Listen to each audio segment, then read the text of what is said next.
کبھی کبھی ہم اس لیے دیتے ہیں کہ ہمارے رشتہ دار ہماری تعریف کریں گے، ہم اس لیے قربانی دیتے ہیں کہ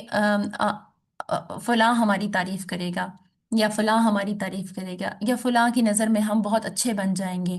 اور اللہ کی خاطر پھر وہ شراکت شامل ہو جاتی ہے۔ نظر و نیاز میں، نظر بھی اسلام میں ہے اور نیاز بھی اسلام میں جائز ہے، لیکن جب اسے خاص ایسے مواقع اور ایسی تاریخوں کے ساتھ ہم خاص کر لیتے ہیں جو کہ اللہ اور اس کے رسول سے ثابت نہیں ہے، تو یہ ہم شراکت کر رہے ہیں نا۔ تو یہ علیحدہ سے ایک بہت طویل ٹاپک ہے جسے ہم یہاں پہ صرف مختصراً ہی بیان کر رہے ہیں تاکہ ان ٹرمز کو آپ یہاں سمجھ سکیں، اور اس کے بعد ان عبادات میں خشوع و خضوع ہو، یعنی دلی طور پر بھی اللہ سے ڈرا جائے، اور ظاہری طور پر بھی جو کہ نظر آئے وہ بھی اللہ ہی کے لیے ہو، اور اسی کی طرف ہر کام میں رغبت ہو، ہر کام کا صحرا اسی کے ساتھ اسی کی طرف لوٹایا جائے کہ اللہ ہی کی وجہ سے یہ سب ہوا، اور اللہ ہی کی خاطر یہ سب ہے، اسی کا ڈر ہو، اور اللہ تعالیٰ سے کامل محبت ہو، کسی کی محبت کی وجہ سے ہم کوئی سنت نہ چھوڑ دیں، کسی انسان کی، کسی مخلوق کی محبت کی وجہ سے ہم کوئی ایسا اجر کا کام نہ چھوڑ دیں جو کہ ہو سکتا ہے اللہ تعالیٰ کے نزدیک کتنا پسندیدہ ہو۔ کسی کی محبت کی خاطر ہم اللہ تعالیٰ کے بنائے گئے قانون، قوانین، قواعد توڑ نہ دیں، یا ایسا نہ ہو، کسی معاشرے کی بھی محبت ہوتی ہے کہ لوگ ہمارا مذاق اڑائیں گے، اگر میں ایسا کروں گا تو میں سب میں عجیب لگوں گا، تو وہاں پہ آپ پھر شراکت کر رہے ہیں، اور پھر اسی کی عظمت کے سامنے ہم ناتواں بھی ہو جائیں۔ سبحان اللہ العظیم۔ یہ ساری چیزیں جب ہم مشرکین مکہ کے ساتھ جوڑتے ہیں تو ان کی دعا، بے شک بہت سی احادیث میں ہمیں پتہ چلتا ہے کہ ان کی دعا جو تھی وہ کبھی کبھی خالصتاً صرف اور صرف اللہ سے ہوتی تھی۔ اللہ تعالیٰ خود قرآن پاک میں فرماتے ہیں کہ جب یہ سمندر کا سفر کرتے ہیں، کشتی میں سفر کرتے ہیں، تو یہ خشوع اور خضوع کے ساتھ خالصتاً اللہ ہی کو پکارتے ہیں، وہاں تو یہ پھر یہ کسی اور معبود کو نہیں پکارتے، مگر نظر و نیاز، قربانی، اور امید اور خوف، بہت ساری چیزیں ان کی شرکاء کے ساتھ جڑی ہوئی تھیں۔ اس کے بعد ہمارے جو عقیدے کا حصہ ہے، فرشتوں پر ایمان، کتابوں پر ایمان، اور رسولوں پر ایمان۔ فرشتوں پر ایمان اجمالی اور تفصیلی ایمان پر مشتمل ہے، چنانچہ ایک مسلمان کا یہ ایمان ہونا چاہیے کہ اللہ تعالیٰ نے فرشتوں کو اپنی اطاعت کے لیے پیدا کیا ہے، اور اللہ تعالیٰ نے انہیں عباد مکرمون کا وصف دیا ہے، اور وہ اللہ تعالیٰ کے حکم سے آگے نہیں بڑھتے اور اسی کے حکم سے عمل کرتے ہیں۔ اللہ تعالیٰ قرآن پاک میں فرماتا ہے یعلم ما بین ایدیہم وما خلفہم ولا یشفعون الا لمن ارتضی وهم من خشیتہ مشفقون۔ اللہ ان بندوں کے سامنے، یعنی یہاں پہ مراد فرشتے ہیں، ان کے اللہ تعالیٰ ظاہری احوال بھی جانتا ہے اور پوشیدہ احوال بھی جانتا ہے، اور وہ صرف اور صرف اسی کے حق میں سفارش کریں گے جس کے لیے اللہ راضی ہوگا، اور وہ ہمیشہ اسی کے لیے خوف سے ڈرتے ہیں۔ اور دیکھیں یہاں مختصر میں ایک جملہ اور بول دوں کہ سفارش کا حق اللہ نے جس کو بھی دیا ہے، جس کو دیا ہے، وہ سب اسی وقت سفارش کر سکیں گے جس وقت اللہ راضی ہوگا، اور اسی کے لیے کر سکیں گے جس کے لیے اللہ راضی ہوگا، اپنی مرضی سے سفارش نہیں کر سکیں گے وہ، گو کہ اللہ نے ان کو اختیار دیا ہوگا۔ اور مشرکین مکہ کا عقیدہ کیا تھا؟ فرشتوں کو اللہ سبحانہ و تعالیٰ کی بیٹیاں مانتے تھے۔ مزید یہ کہ سفارش کے بارے میں ان کا یہ عقیدہ تھا کہ جو ہمارے معبود ہیں، ہم اس لیے بھی ان کو خوش کرتے ہیں اور اس لیے بھی ان کو اللہ تعالیٰ کے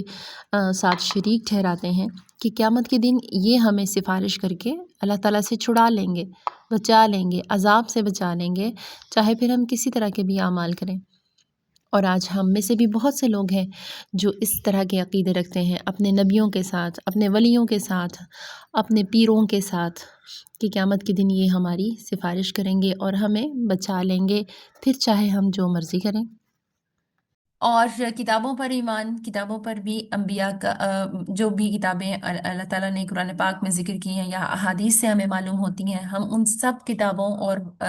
صحائف پر ایمان رکھتے ہیں۔ اس کے بعد رسولوں پر ایمان، رسولوں پر بھی اسی طرح اجمالاً اور تفصیلاً ایمان ضروری ہے،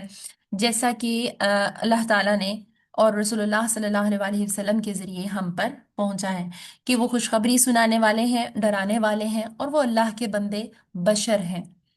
اس کے علاوہ اگر ہم ان کو غلو کر کے ان کو اللہ تعالیٰ کے اختیارات میں شامل فرما دیتے ہیں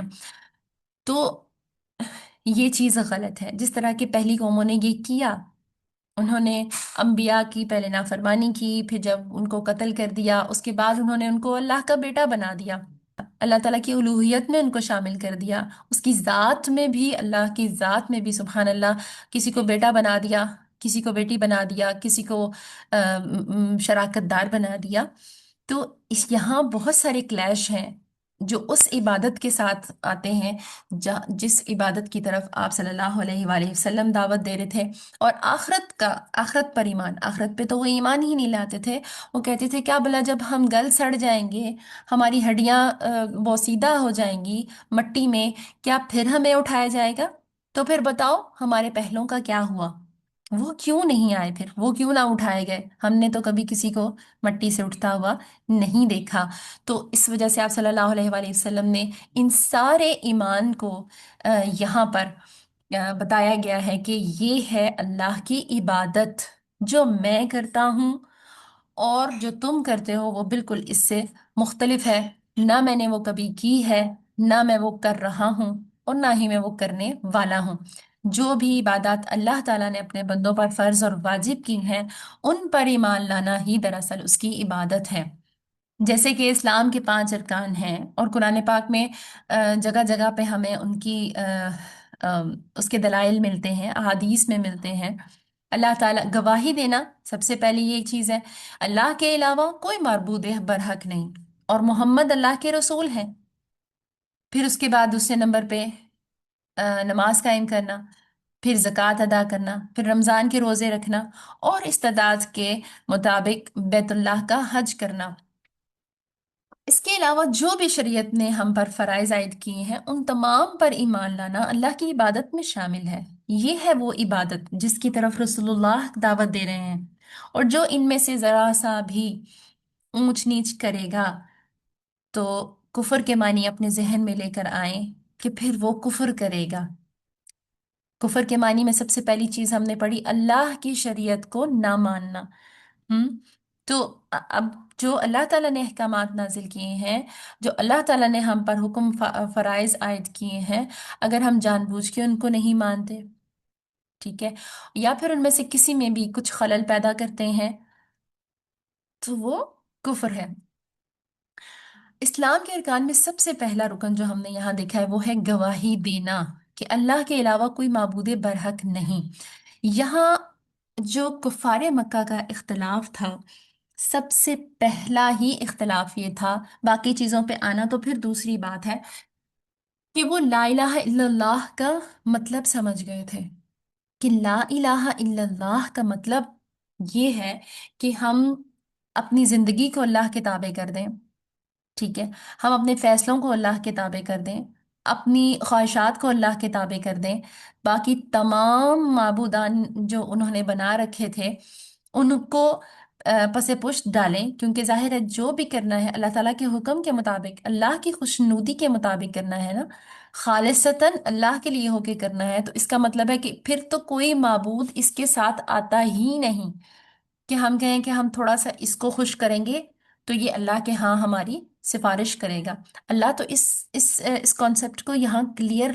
کٹ یہاں اس کا انکار کر رہے ہیں کہ لا الہ الا اللہ، ہے ہی نہیں کوئی معبود اللہ کے سوا۔ منانا ہے تو ڈائریکٹ اللہ کو منائیے، دعا کرنی ہے تو ڈائریکٹ اللہ سے کیجیے، مانگنا ہے تو بلا واسطہ اللہ سے مانگیے، اس کے حضور حاضر ہو جائیے۔ گناہ ہو گیا ہے تو اس سے بخشش طلب کیجیے، بے شک وہ اس پر قادر ہے کہ وہ آپ کی ڈائریکٹ بات سنے۔ ہم تو اللہ تعالیٰ انبیاء نے بھی یہی کیا، انبیاء کا سب سے بڑا مشن کیا تھا؟ کہ وہ لوگوں کو اللہ سے جوڑتے تھے، خود سے نہیں جوڑتے تھے۔ تو جو شخص آپ کو اللہ سے جوڑے اس سے جڑ جائیں، اور جو شخص آپ کو خود سے جوڑے اس سے ہٹ جائیں، کیونکہ اللہ کو یہ پسند ہی نہیں کہ اس کے درمیان کوئی نہ کوئی واسطے وسیلے لا کے اس طرح سے کہ اسی کی مخلوق کو واسطے اور وسیلے بنائے جائیں جو اختیار نہیں رکھتے۔ تو دراصل مشرکین مکہ، کفار مکہ اس بات کو سمجھ گئے تھے، اس لیے ان پہلے ہی سٹیپ پہ انہوں نے اختلاف کیا کہ یہ سٹیپ وہ مان ہی نہیں سکتے۔ اس وجہ سے وہ انہوں نے اگلی بات تو پھر نبوت کا انکار، وہ تو اس کے بعد آتا ہے۔ اس وجہ سے یہاں پہ ان سارے کانسیپٹ کا کلیئر کٹ جواب سورہ کافرون کے ذریعے دے دیا گیا۔ ایک حدیث قدسی جس میں رسول اللہ صلی اللہ علیہ وآلہ وسلم فرماتے ہیں کہ اللہ تعالیٰ کا ارشاد ہے کہ میں سب سے بڑھ کر ہر شریک کی شراکت سے بے نیاز ہوں۔ میں سب سے بڑھ کر ہر شریک کی شراکت سے بے نیاز ہوں۔ بے شک اللہ بے نیاز ہے، لیکن یہاں کہہ رہے کیا اللہ تعالیٰ فرما رہے ہیں کہ سب سے زیادہ بے نیاز کس چیز سے ہوں؟ کہ کوئی میرے ساتھ شریک ٹھہرائے۔ جس شخص نے کوئی عمل ایسا کیا جس میں میرے ساتھ کسی اور کو بھی اس نے شریک کیا ہو، دیکھیں یہاں یہ نہیں کہا گیا کہ یہ عمل کسی اور کے لیے کیا ہو، نہیں، اللہ تعالیٰ فرما رہے ہیں جس نے میرے ساتھ کسی اور کو بھی شریک کیا ہو۔ یہی تو مشرکین مکہ کر رہے تھے کہ اللہ کو وہ خالق رب ماننے کے ساتھ ساتھ انہوں نے نیچے دوسرے معبود بنا رکھے تھے جن سے وہ خوف کھاتے تھے، اور اللہ تعالیٰ کے ساتھ ان کو شریک ٹھہراتے تھے کہ یہ دعا کی قبولیت میں مددگار ہیں، اولاد ہونے میں یہ مددگار ہیں، ہمارے مال بڑھانے میں یہ مددگار ہیں، ہمارے روزگار چلانے میں یہ مددگار ہیں۔ اگر یہ ناراض ہو گئے تو ہماری زندگی مشکلات میں پڑ جائے گی۔ جنگوں میں اگر انہیں مدد چاہیے ہوتی تھی تو وہ ان شرکاء سے مدد مانگتے تھے۔ ہم جنگلات میں جاتے تو وہ ان شرکاء سے، جس میں جنات بھی شامل تھے، جنات سے پناہ مانگتے تھے، اور ہم سورہ کافرون میں یہ چیز پڑھ آئے ہیں۔ تو اللہ تعالیٰ کیا فرما رہے ہیں؟ جس نے کوئی عمل ایسا کیا جس میں میرے ساتھ کسی اور کو بھی اس نے شریک کیا ہو، اس سے میں بری ہوں۔ یعنی اللہ تعالیٰ ایسا غیور ہے، ایسا عزیز ہے کہ اس کی غیرت اس چیز کو ایکسیپٹ، اس کے شایان شان ہی نہیں ہے۔ تو اللہ تعالیٰ فرما رہے ہیں وہ پورا کا پورا عمل اسی کے لیے ہے، میرے ہاں اسے قبول نہیں کیا جاتا۔ پھر یہ پورا کا پورا عمل اسی کے لیے ہے جس کو اس نے شریک کیا، جس نے میرے ساتھ کسی کو شریک کیا۔ جیسے اس کی مثال میں آپ کو ایک چھوٹی سے واقعے سے دیتی ہوں کہ کوئی شخص نماز پڑھ رہا ہے، ٹھیک ہے، اور معمولاً وہ اسی طرح نماز پڑھتا ہے کہ 3 دفعہ سجدے میں تسبیح کرتا ہے، 3 دفعہ رکوع میں تسبیح کرتا ہے، چھوٹی چھوٹی صورتیں پڑھتا ہے اور نماز ادا کر دیتا ہے۔ لیکن دیکھتا ہے کہ کوئی اس کا پسندیدہ شخص،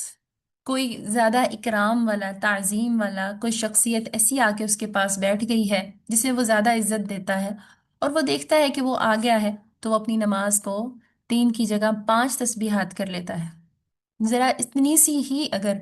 وہ اپنی نماز طویل کر دیتا ہے تو اللہ تعالیٰ کے فرمان کے مطابق اس نے اس عمل میں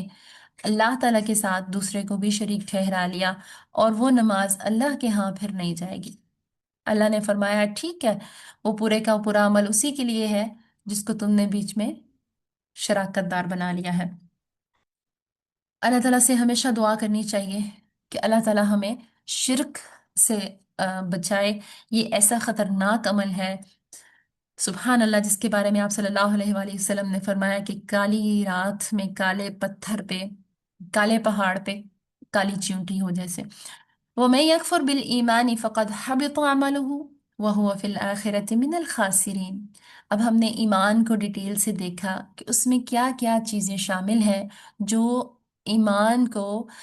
کامل کرتی ہیں، جو تقاضا ہے کہ یہ سب چیزیں شامل ہوں تو ہمارا ایمان مکمل ہوتا ہے، پھر وہ دین بنتا ہے۔ تو اللہ تعالیٰ فرما رہے ہیں کہ بھی جس نے بھی ایمان کی بجائے کفر اختیار کیا۔ اب یہاں پہ کفر کے معنی اپنے ذہن میں لے کے آئیے، ٹھیک ہے؟ اس کا وہ عمل برباد ہو گیا اور آخرت میں وہ نقصان اٹھانے والوں میں سے ہوگا۔ یعنی کوئی جتنی مرضی اچھے کام کر لے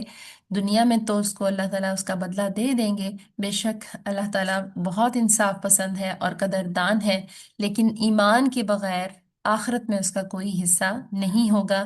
اسی لیے یہاں پہ اللہ تعالیٰ فرما رہے ہیں وَهُوَ فِي الْآخِرَةِ مِنَ الْخَاسِرِينَ، آخرت میں پھر اس کو نقصان پہنچے گا۔ اور وَلَقَدْ أُوحِيَ إِلَيْكَ وَإِلَى الَّذِينَ مِن قَبْلِكَ لَئِنْ أَشْرَكْتَ لَيَحْبَطَنَّ عَمَلُكَ، آپ کی طرف یہ وحی کی جا چکی ہے۔ یہاں رسول اللہ صلی اللہ علیہ وآلہ وسلم سے خطاب ہے، اور ان لوگوں کی طرف بھی جو آپ سے پہلے تھے، کہ اگر آپ نے شرک کیا،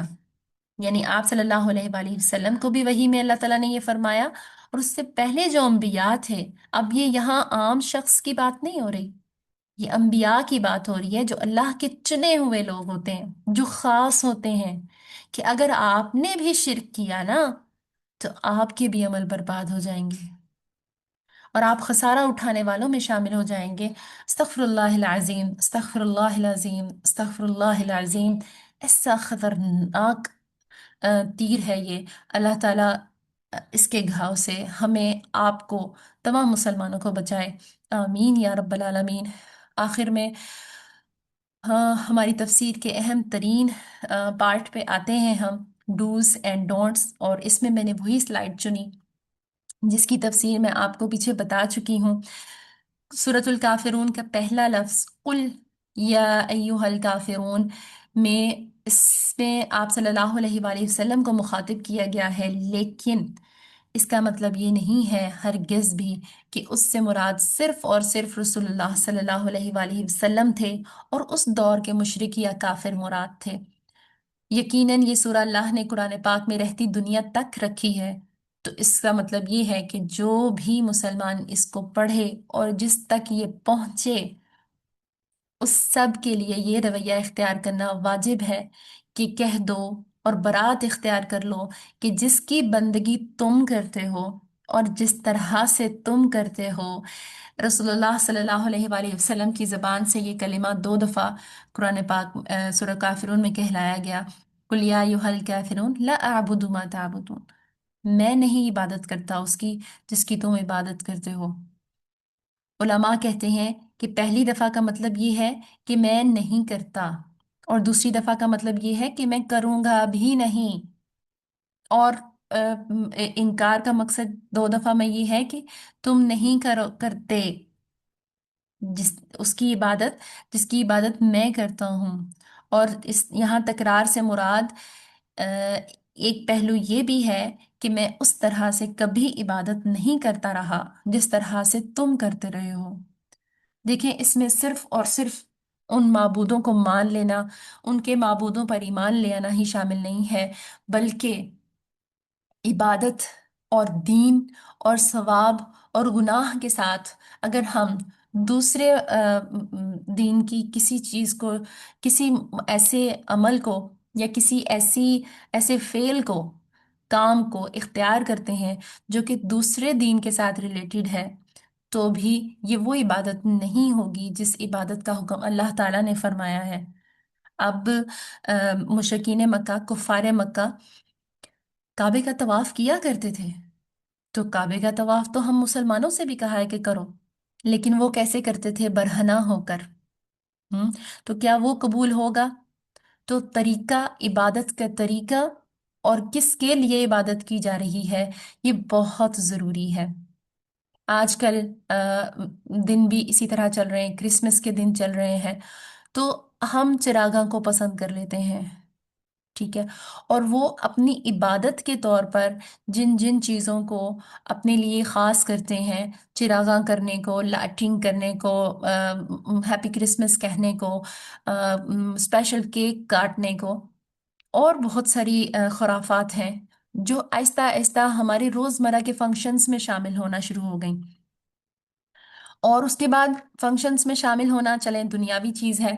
تھوڑا اس کو اتنا سخت طریقے سے نہیں لیتے، لیکن ہم نے 12 ربیع الاول کی عظیم دن، جو کہ آپ صلی اللہ علیہ وآلہ وسلم کی ولادت کے لیے خاص کیا جاتا ہے، وہ ثابت ہے یا نہیں، یہ تو بہرحال ایک الگ بحث ہے، لیکن ہم نے اس دن بھی سارے اعمال بالکل انہی کی طرح کرنے شروع کر دیے جس طرح وہ کرسمس مناتے ہیں۔ بے شک ایک عمل، ایسا عمل جو کہ شرک اکبر کی طرف لے جائے، وہ شرک اصغر کہلاتا ہے، اور وہ دین میں خلل پیدا کرتا ہے، شریعت میں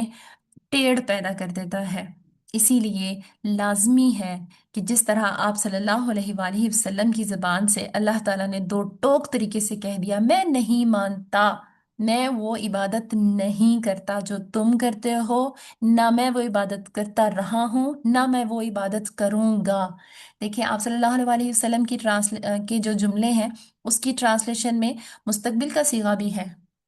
لیکن جو کفار کی طرف سے ہے کہ تم وہ عبادت نہیں کرتے، اس میں مستقبل کا صیغہ نہیں ہے۔ کتنی لطیف سی بات ہے نا، کہ مستقبل میں آپ صلی اللہ علیہ وآلہ وسلم کو نہیں معلوم تھا